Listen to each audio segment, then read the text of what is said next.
दोस्तों, इंग्लिश बोलना हो या फिर पढ़ना हो या फिर लिखना हो, इन सारे ही चीज़ों के लिए टेंस पर अच्छे से कमांड करना होगा। टेंस को अच्छे से सीखे बगैर इंग्लिश आपके वश का लगेगा ही नहीं। ठीक है? तो चलिए बहुत ही आराम से हम लोग टेंस को सीखेंगे और इस सेशन में हम लोग सिंपल प्रेजेंट टेंस को पढ़ेंगे और सिंपल प्रेजेंट टेंस में भी हम लोग नेगेटिव सेंटेंसेस को पढ़ेंगे। ठीक है? तो देखिए, नेगेटिव सेंटेंस जो होता है सिंपल प्रेजेंट टेंस का, उसमें दो स्ट्रक्चर्स यूज होते हैं। एक स्ट्रक्चर ए है, यानी कि subject plus do not plus verb का फर्स्ट फॉर्म, और उसके बाद एक्स्ट्रा चीज़ जैसे कि ऑब्जेक्ट रहेगा तो यहाँ पर ऑब्जेक्ट आ जाएगा। फिर इसी तरीके से कोई अन्य वर्ड रहेगा, वो सब क्या होगा तो जुड़ता चला जाएगा। ठीक है ना? और इस स्ट्रक्चर को हम लोग इस तरीके से भी यूज करते हैं, यानी कि डू नॉट को शॉर्ट करके डोंट कर देते हैं। ठीक है? और दूसरा स्ट्रक्चर जो होता है वह होता है subject plus does not plus verb का फर्स्ट फॉर्म, और उसके बाद ऑब्जेक्ट आएगा तो वो आ जाएगा, और अन्य चीज़ भी रहेगा तो वो जुड़ता चला जाएगा। ठीक है ना? और इस स्ट्रक्चर को भी हम लोग इस तरीके से यूज करते हैं दूसरी तरह से, यानी कि डज नॉट को डजंट कर देते हैं। ठीक है ना? तो यही दो स्ट्रक्चर्स है सिंपल प्रेजेंट टेंस के नेगेटिव सेंटेंसेस के लिए। ठीक है ना? अब स्ट्रक्चर्स दो हो गए तो कन्फ्यूजन भी हो ही जाएगा, है ना?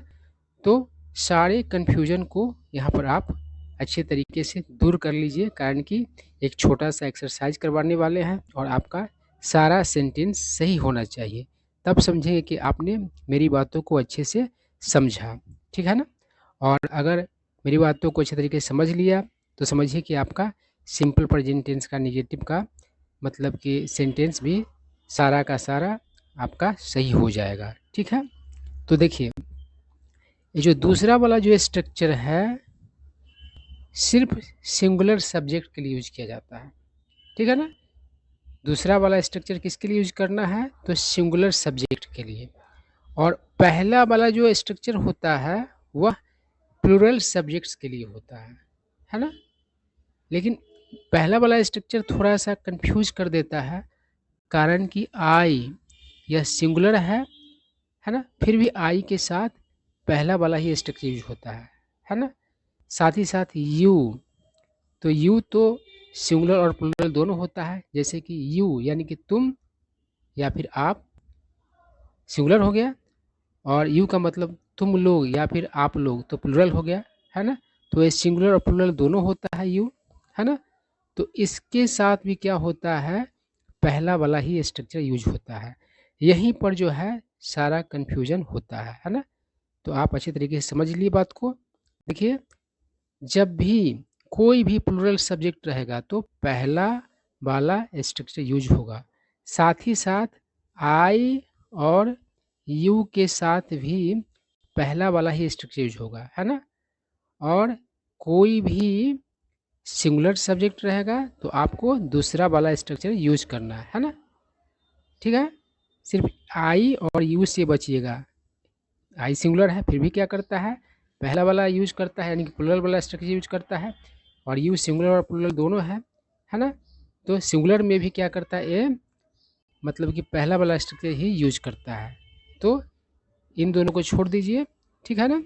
इन दोनों के साथ हमेशा क्या यूज कीजिएगा तो पहला वाला, और बाकी कोई भी प्लूरल हो तो पहला वाला, और कोई भी सिंगुलर हो तो दूसरा वाला।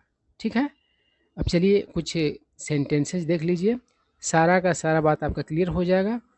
तो एक सेंटेंस है, आई ब्लैंक अर्न, अर्न मतलब होता है कमाना।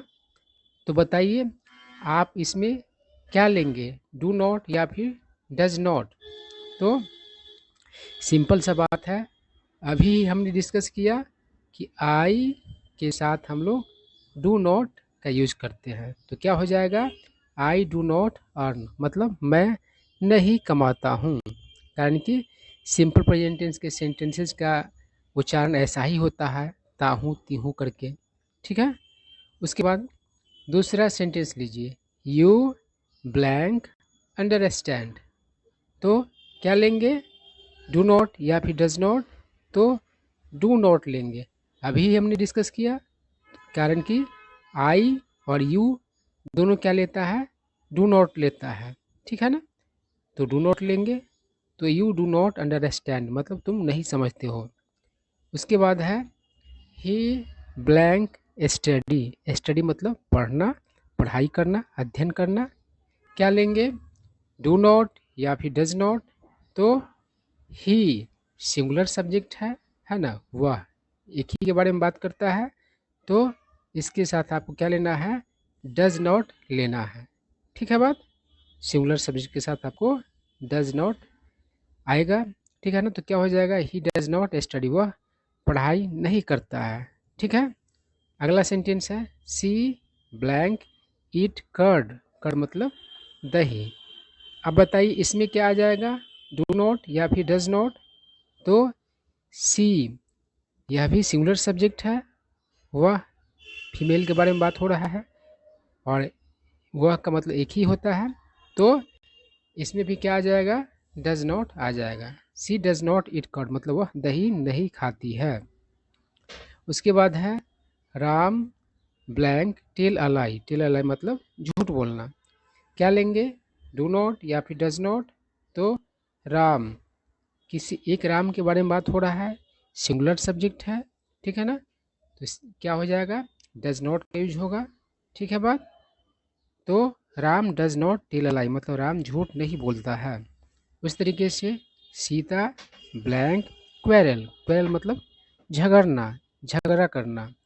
अब बताइए क्या इसमें आ जाएगा, डू नॉट या फिर डज नॉट, तो सीता किसी एक सीता के बारे में बात हो रहा है, तो यहाँ पर क्या आएगा, डज नॉट आएगा, सिंगुलर सब्जेक्ट है। सीता डज नॉट क्वेरल मतलब सीता नहीं झगड़ती है, झगड़ा नहीं करती है।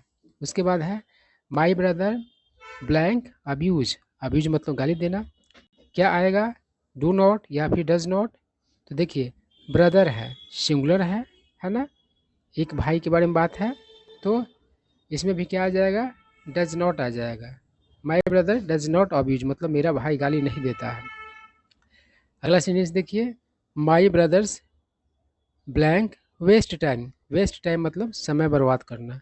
क्या आएगा, डू नॉट या फिर डज नॉट, तो यहाँ पर ब्रदर्स है यानी कि प्लूरल सब्जेक्ट है, एक से अधिक भाई के बारे में बात है ना, तो प्लूरल है तो डू नॉट आ जाएगा।